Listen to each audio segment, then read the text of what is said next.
এখানে সবকিছু বিক্রি হয়। মানুষ বাতাসও বিক্রি করে দেয়, বেলুনে ভরে। মানে কি? মানে পৃথিবী এমন জায়গায় পৌঁছেছে যেখানে প্রয়োজন নয়, লাভই শেষ কথা। আর লাভের জন্য মানুষের কাছে কিছুই পবিত্র থাকে না। সময়, মনোযোগ, ভালোবাসা, বিশ্বাস, এমনকি সম্মান, সবকিছুরই বাজার আছে। সবচেয়ে ভয়ঙ্কর বিক্রি হচ্ছে মনে হওয়া। আজ যা বিক্রি হয় তা সবসময় জিনিস নয়, আজ বিক্রি হয় ইমেজ। কে কতটা ভালো দেখায়, কে কতটা ধার্মিক দেখায়, কে কতটা দেশপ্রেমিক দেখায়, কে কতটা ভদ্র দেখায়। এই দেখানোটাই এখন ব্যবসা। আর এই ব্যবসার বাজারে সত্যের দাম কম, নাটকের দাম বেশি।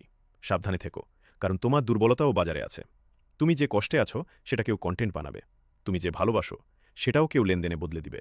এই যুগে সবচেয়ে সহজে বিক্রি হয় মানুষের ভেতরের শূন্যতা। তাহলে বাঁচার উপায় কি? ১. সবকিছুর দাম দিতে যেও না। কিছু জিনিস দামের বাইরে রাখো। নিজের আত্মসম্মান, নীতি, সত্য। ২. প্রতিটি চকচকে জিনিসকে সাফল্য ভাববে না। অনেক কিছু চকচকে হয় শুধু বিক্রি হওয়ার জন্য। ৩. নিজের মনোযোগ বাঁচাও, কারণ আজ সবচেয়ে দামি পণ্য হল তোমার মনোযোগ। তুমি যেদিকে তাকাও সেদিকেই বাজার বসে। যে দুনিয়া বাতাসও বিক্রি করে, সে দুনিয়া তোমার নীরবতা, তোমার বিশ্বাস, তোমার ভালোত্ব সবকিছুর দাম বসাতে চাইবে।